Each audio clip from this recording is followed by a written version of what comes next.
Фановите на Бер Коктей же чекаат серијата Малку дневна светлина.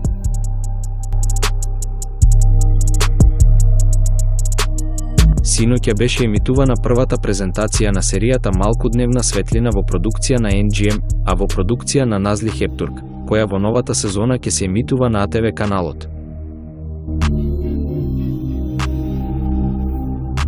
Серијата, чии главни улоги ги споделија Бер Коктей, Сереј Каја, Есра Дерманџиоглу, Тупче Ачикјос, Шейма Коркмазмете, Азра Аксу, Гунеш Хајат, Илмаз Байрактар, Берен Котан, Гизем Унсал и Игит Јапиџи, беше широко говорена на социјалните мрежи. Серијата, во која Емре Кабакушак седи на режисерската фотелја, чиешто сценарио го напиша Озгур Еврен Хептург, и е приказна за Елиф, која мора да започне одново со кршење на сите правила, излегувајќи од темнината за да види малку дневна светлина. Животот на Елиф, кој живее во лага 10 години, се превртува со една вест. Се станува покомплицирано кога патот на беспомошната млада жена неочекувано се вкрстува со богатиот бизнисмен Фират.